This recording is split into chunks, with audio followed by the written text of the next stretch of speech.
Meu nome é Ana Paula, eu tenho 44 anos, falo de São José dos Campos, São Paulo.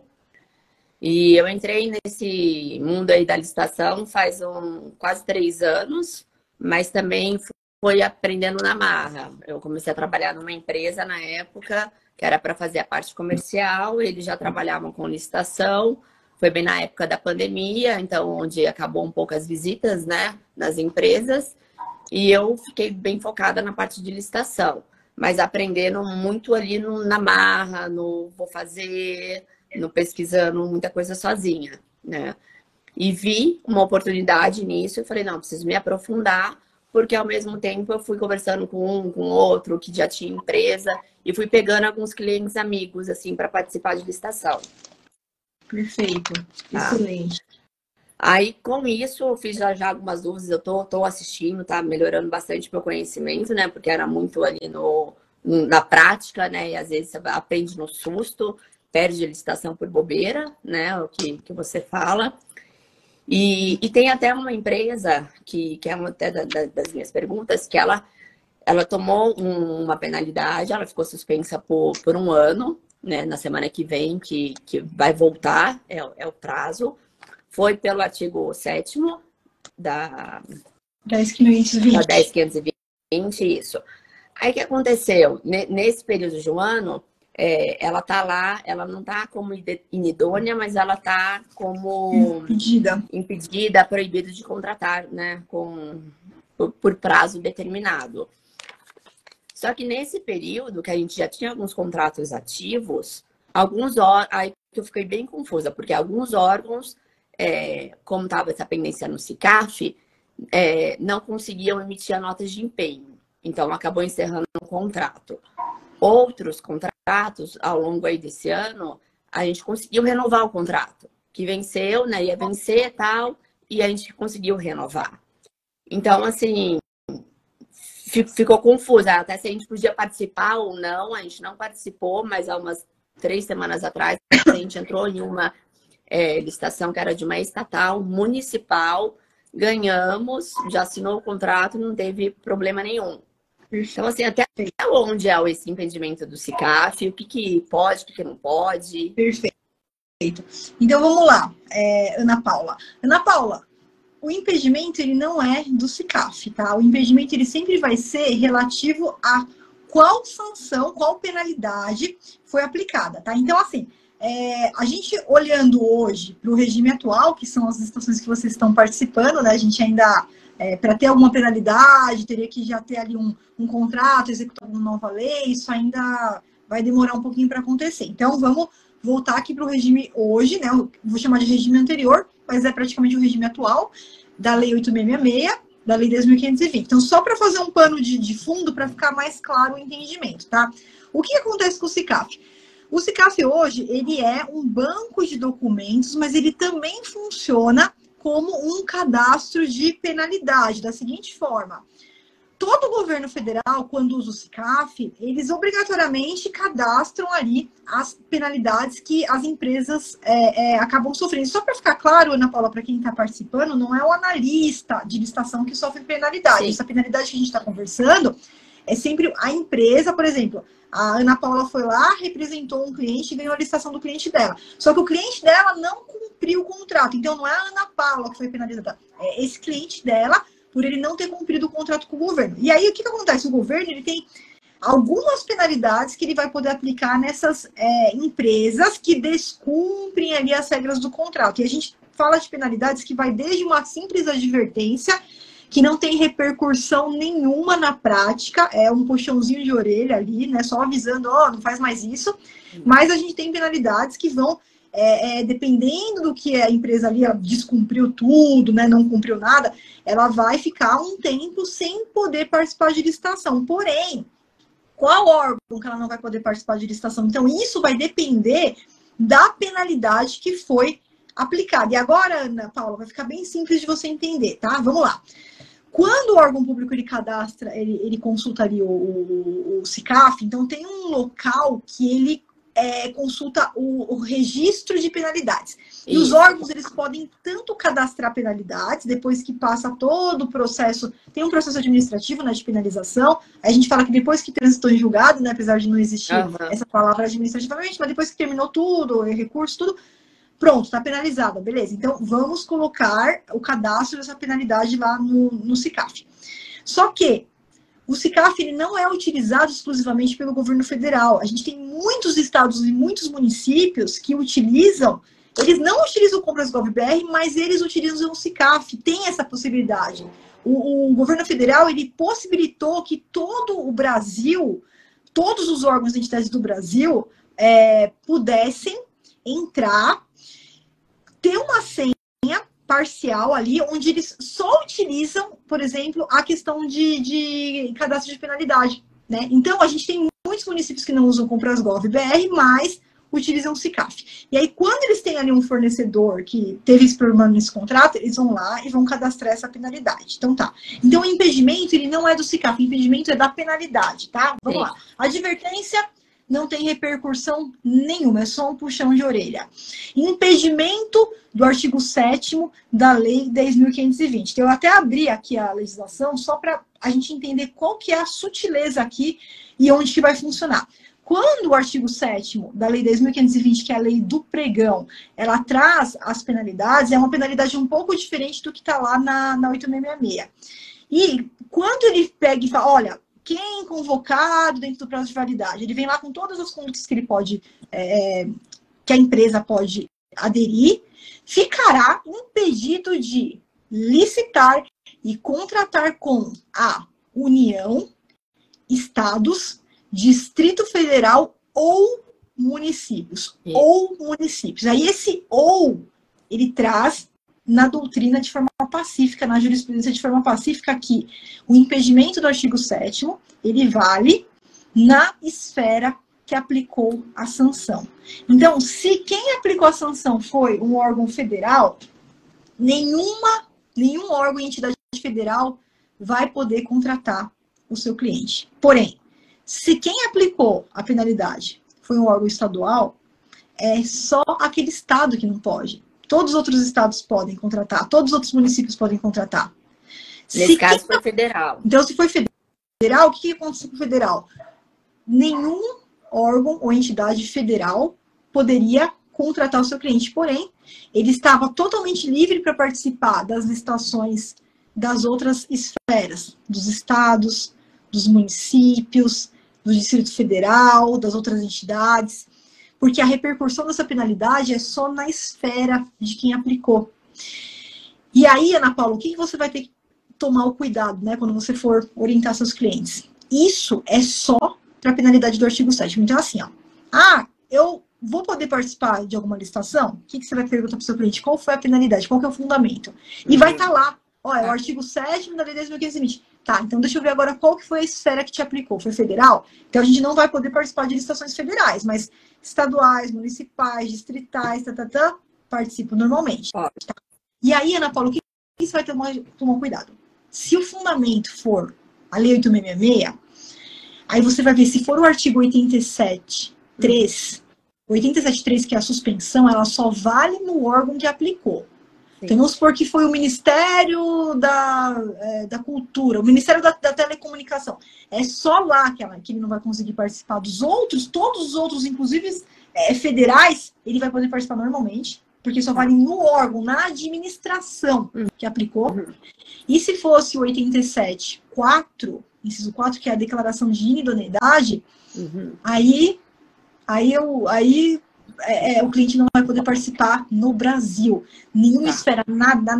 Ele não vai conseguir participar de nada, nenhum contrato vai ser prorrogado. Então, isso que aconteceu com o seu cliente, provavelmente não eram os órgãos federais que estavam contratando, e por isso que eles estavam contratando, porque aquela sanção não atingia esses órgãos. Entendi. Tá bom. Tá. Uma outra dúvida é no BEC, que é o de Bolsa Eletrônica. A maioria das licitações que eu vejo lá pede para ter conta no Banco do Brasil. Tem alguma relação com isso? Tem uma... Agora eu esqueci o nome, mas tem uma legislação aqui que que traz essa questão. Então, assim, ó, se a gente parar para pensar, isso é absurdo, né? Isso seria, assim, pensando em tese, teoricamente seria absurdo você exigir que o listante ele tenha ali, mas no estado de São Paulo a gente tem uma legislação própria para isso. E aí, realmente, eles não vão conseguir pagar, se não for. Por isso que eu sempre falo Mas assim... é alguma coisa do BEC, então, porque os outros órgãos não. Isso, de São Paulo, é de São Paulo. Entendi. É de São Paulo. Então, assim, isso sempre tem que ficar de olho nisso, porque quando o edital vem exigindo que a empresa tenha banco em determinado lugar, cabe impugnação. Mas se você entrar com uma impugnação e for de São Paulo, eles vão responder com a legislação deles, Tá. que autoriza eles a fazerem essa exigência. É que eu tenho prospectado um cliente que ele não está com problema com o Banco do Brasil, tem bastante coisa interessante, que só pode ser estado de São Paulo, que é uma gráfica, mas pede conta do Banco do Brasil. E no momento ele não consegue ter. E eles não vão pagar se não tiver a conta lá. Ele não vai conseguir participar. Tá lá que fala que tem que ter a conta que só paga pelo Banco do Brasil. É a legislação. Então, existem alguns locais, quando tem essa legislação, a gente não... Apesar de eu não admitir isso, eu continuo achando que é ilegal, mas a gente não tem para onde correr. É uma coisa que não tem como a gente brigar, porque eles têm embasamento. Enquanto essa legislação não for retirada, por exemplo, do ordenamento jurídico, não tem o que fazer. O órgão ele vai seguir a legislação deles. Tá. E teve uma outra que a gente participou, que também foi pelo portal do BEC, que eles não colocaram valor de referência e era assim, com data determinada, era reserva de hotel, data determinada, período, estrela do hotel, raio de 6 quilômetros, né, cheio das restrições lá, isso. Mas não colocaram valor de referência. Entrou 5, 6 empresas. A primeira que, né, teoricamente ganhou foi desclassificada, porque pegou um hotel 3 estrelas. E depois ele foi desclassificando todo mundo, porque o valor dele estava tipo, quase 50% abaixo do restante. Aí que ele abriu o valor dele de referência. Falaram, nosso orçamento vamos supor, 70 mil e estava todo mundo acima de 130. Numa dessas, ele não deveria ter colocado o valor de referência? Ou, até eu perguntei no chat pro pregoeiro, eu falei, aonde estão essas empresas, então, que orçaram isso para vocês e não estão aqui na licitação? Perfeito. Aí convém pedir vista aos autos para ter acesso a esses orçamentos ou não? Perfeito, vamos lá então. Ana Paula, o que acontece? O orçamento, ele pode ser sigiloso? Pode. Então, não existe uma ilegalidade do orçamento ser sigiloso, porque a legislação, ela autoriza a esse orçamento ser sigiloso. Só que aí tem um vício, que pelo que você trouxe aqui, parece que tem um vício aí, que tem que anular a licitação desde a etapa interna, que para mim ficou muito claro aí que houve um erro na pesquisa de mercado. E isso pode acontecer, tá? Então, como que funciona? Se o valor estimado já viesse no edital desde o começo, o correto era impugnar esse edital, né? Você teria impugnado o edital falando, ó, esse valor aqui que vocês orçaram, ele não cobre os custos do que é exigido. E aí é uma matéria muito mais de fato, né, do que de direito. Só comprovar. Você quer hotel que é 5 estrelas, você quer esse desempenho. Então, é impossível a esse valor de referência, porque o mínimo que os custos poderiam cobrir aqui seria 110 mil reais, tá? Então, a gente teria impugnado o edital. Quando o edital não traz o valor estimado, e aí é sigiloso, nesse caso não adianta pedir esclarecimento, não adianta fazer impugnação, porque quando o valor é sigiloso, a regra é para todos os licitantes, o valor ele segue como sigiloso até o final da licitação, até pelo menos o final da etapa competitiva. E só depois disso que o orçamento ele pode vir a público para todos os licitantes. Então, aí não adiantaria sequer você ter pedido vista aos outros do processo lá atrás, antes da abertura da licitação, porque eles não poderiam te dar esse acesso por conta do orçamento ser sigiloso e essa regra valer para todos os licitantes. Só que aí o que não, mas eu não pedi. O que aconteceu? Como ele começou a desclassificar todo mundo, porque estava todo mundo com valor acima do referência, aí ele abriu. Só que aí caiu no último, né, que também ofertou um valor acima, era tipo 150 mil. ele fechou, isso foi ontem, ele fechou, ele suspendeu a sessão, vai reabrir amanhã. Uhum. Mas se desclassificou todo mundo e ele já abriu, que o valor dele é 70 mil, e é para um evento que vai acontecer em julho. Então, assim, se dá como fracassada, como é que faz? Isso, então, vamos lá. Então, vamos só voltando aqui no raciocínio. Então, vamos lá. Se o valor tivesse no edital, a gente teria solicitado uma impugnação edital por erro do valor estimativo, tá? O valor não estava, e eu fiquei sabendo desse valor depois que terminou a etapa competitiva, tá? O que eu tenho que fazer agora? Primeiro, mesmo a licitação sendo fracassada, que vai ser o caso, todos vão ser desclassificados, tá? Vai ter uma etapa, tem que ter uma etapa ali de recurso, e eu já aproveitaria para levantar essas questões. Por quê? Para até impedir que o órgão repita esse erro na próxima licitação. Certamente, o que aconteceu, e é isso que eu traria ao conhecimento do órgão, é que houve um erro no momento dele efetuar ali a pesquisa de mercado, onde chegou num valor que é inexequível, não dá para executar o contrato a esse valor. Então, onde está o erro? O erro está na etapa preparatória. Quando o erro está na etapa preparatória, perde-se toda a licitação, não tem como aproveitar. O que ele vai ter que fazer? Ele vai ter que voltar lá, refazer a etapa desde a pesquisa de preços, né? E aí ele tem duas coisas que ele vai poder fazer aqui, Ana Paula. São duas...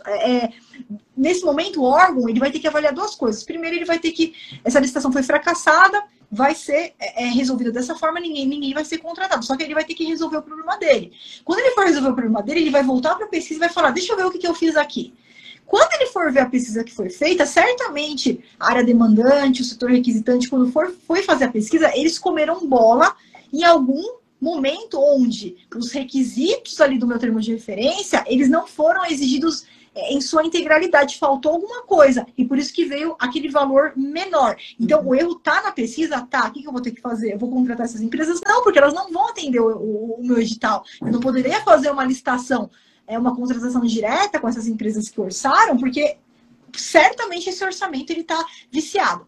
Vão ter que refazer, pode até aproveitar o processo, mas vão ter que refazer a etapa de pesquisa de preços, uma pesquisa que seja coerente com a realidade e reabrir uma nova licitação. Ou, segundo caso, vamos passar a régua nos requisitos que foram exigidos. Então, tira as 5 estrelas, tira isso, tira aquilo. Opa, agora sim. Agora, para esses requisitos aqui diminuídos, o meu valor, ele chega aqui o valor estimado de 70 mil. Então, beleza, agora eu vou lançar um novo edital. Então, quais são os passos que você vai fazer agora, Ana Paula? Você vai ficar de olho. Essa licitação, ela tem que ser declarada, ela vai ser declarada fracassada. Esse vício entra com recurso, mesmo que for um recurso simples, traz para o órgão essas questões que eu trouxe aqui para você na mentoria, para que ele corrija e lance uma nova licitação sem esses erros que existiram na inicial. E agora, como o orçamento já veio a público, você pode sim agora pedir, é aqui que eu queria concluir o raciocínio, você pode nesse momento, se você quiser já pedir vista aos autos do processo, e agora sim você vai ter acesso à pesquisa de preço, porque o orçamento já se tornou público, e nesse momento qualquer um pode ter vistas aos autos do processo, para você analisar como que foi feita essa pesquisa de preços. Tá. E nesse caso é para um evento no final agora de julho. Então eles não têm tempo hábil para fazer uma nova licitação. Aí o que vai acontecer? Ou eles vão ter que mudar a data do evento, né? Ou se é um evento, porque se for erro deles, né, fica complicado, porque a licitação. Esse gestor, eu jamais faria uma contratação direta, porque se ele chega agora e faz uma contratação emergencial, por exemplo, ele vai responder por isso. Eu não teria essa coragem de fazer como servidor público de ir lá e fazer agora uma emergencial com uma licitação toda viciada. A não ser, Ana Paula, que aí tudo bem. Você me falasse que não, que os preços que foram apresentados na licitação, que são preços superfaturados, que aí é uma outra história, mas não é o que você está falando. O valor estimado do está errado, né? Tá. Então não tem como corrigir. Eles só poderiam fazer uma contratação direta se eles comprovassem que vocês que estão errados em trazer ali preços superfaturados, totalmente acima do que está praticado no mercado, e que o valor estimado dele tá perfeito. Aí ele poderia ir direto para a contratação direta. Tá. Vou acompanhar, então. Vou ver o que vai acontecer. Amanhã eles finalizam. E uma outra dúvida é na parte também nessa parte de agência de viagens, a passagem aérea, que eles vão por taxa de transação. Eu não consegui entender como que se ganha nisso. É que a passagem aérea, ela recentemente ela sofreu várias atualizações, assim, né? Então, por exemplo, na esfera federal, eles fizeram como se fosse uma central, como se fosse ali um credenciamento, né? Onde eles não estão nem contratando mais agência, eles estão contratando direto a companhia, né? E aí, quem que é contratado no dia? Eles credenciam todas as companhias aéreas e é contratada no dia da licitação quem oferece o menor valor ali da taxa da busca. Então, tem toda uma legislação por trás disso para fazer... Mas é zero, é praticamente zero esse valor. Então, mas das companhias, né? Quando eu estou falando direto das companhias, não da agência. O credenciamento... Não, a agência não... Mas a agência não consegue ganhar. Não, a agência não consegue nem participar dessa que eu falei, do credenciamento. Não. Eles fazem direto com a agência. Eu tenho visto, a gente consegue. Eu já entrei em algumas para ver, uma agência. Mas eu jogo lá, vamos supor, 50, 60 reais de taxa, mas o pessoal é zero. Eu já li edital que fala que o valor pode até ser negativo. Porque quando acontece isso do valor negativo, é porque a agência ela tem que ganhar de duas frentes. Ela tem que ganhar de duas frentes. Então, ela tem uma negociação ali com a companhia, onde ela consegue tirar o lucro dela diretamente ali com a companhia. Tem nesses mercados como se fosse Vale Alimentação. Vale Alimentação, essas empresas, essas redes que fazem o credenciamento, elas conseguiam antes fazer taxa zero ou negativa, porque elas ganhavam de duas frentes, não só da administração, elas ganhavam também das redes credenciadas de alimentação. Então, ela conseguia, abrindo a planilha de custo dela, ela conseguia comprovar que ela não tinha nenhum tipo de prejuízo, pelo contrário. Ela estava com todos os custos cobertos e ainda ela estava recebendo lucro. Então, tem na questão do agenciamento, tem essa... das agências tem... que eu não sei dizer agora, eu estava acompanhando muito a esfera federal. E a esfera federal realmente estava fazendo credenciamento diretamente das agências diretamente das companhias. E as agências acabavam ficando de fora. Mas os órgãos que ainda contratam via agência, aí tem essa taxa, e quando eles zeram a taxa, é porque elas ganham de outra frente. É alguma negociação que elas conseguem fazer com a própria companhia, onde o lucro delas vem de outra frente. Não precisa vir da administração. Isso não significa que eles estão tendo prejuízos. Elas continuam tendo lucro diretamente ali da companhia. Entendi. Tá bom. E uma outra dúvida. Tá. No cadastro do Nubank, quando eu faço o cadastro do primeiro cadastro de uma empresa, eu vou lá com o CPF do dono da empresa, né? Crio o cadastro dele, depois que eu vinculo a empresa, né? O CNPJ ali com ele. Aí no responsável tem lá o dono. Eu coloco o dono como responsável pelo cadastro também? Ou eu preciso me cadastrar também ali? Olha, Ana Paula, o BEC, vou te falar a verdade, como o BEC é um portal que ele estava com muita irregularidade, eu nem participo mais de licitação pelo BEC, tá? Então, eu só não sei agora como que tá essa questão de vinculação, mas é importante você só analisar que a gente tem o cadastro, se for igual o Compras Gov.br, a gente tem 2 cadastros, tá? O cadastro da empresa são todos os dados do proprietário, do dono, tá? De sócio, dirigente, tá? Eu não sei se o BEC, eu acredito que não, tá? Que o BEC não teve essa atualização igual teve o Compras Gov.br, tanto é que o BEC ele vai deixar de existir logo, logo. O pessoal o Renato Ferini, que está na frente desse projeto, outro dia eles deram uma live. Ainda vamos acompanhar como que vai acontecer, mas me parece que vai migrar para o próprio Compras Gov.br. Então, o BEC está com os dias contados aí, né? E que bom, eu acho bom também. Que bom, porque o BEC é uma coisa que se até desiste, né? Eu nunca gostei desse sistema. Então, mas eu acredito que eles não tiveram essa evolução. Se não tiver essa evolução, é o cadastro do próprio proprietário do dono e você entra com a senha dele.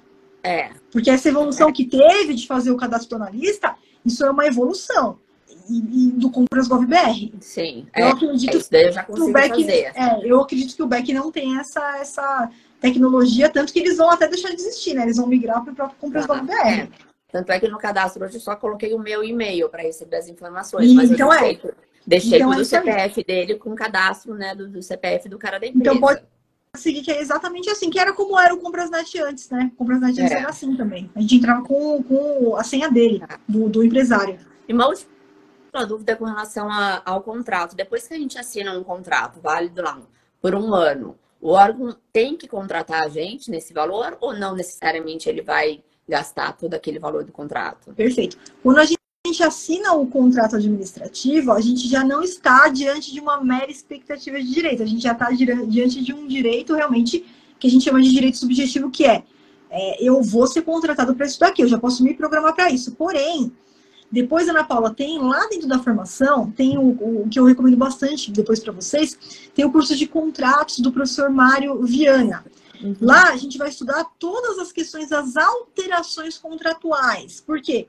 Lá no artigo 65 da lei atual, da lei 866, existem alguns casos em que o contrato ele pode sofrer acréscimos ou supressões. E até 25% é um acréscimo ou uma supressão que todo mundo que fecha contrato com o governo, ele tem a ciência que isso pode acontecer. Só que assim, não é uma coisa que vai acontecer normalmente. O que isso significa?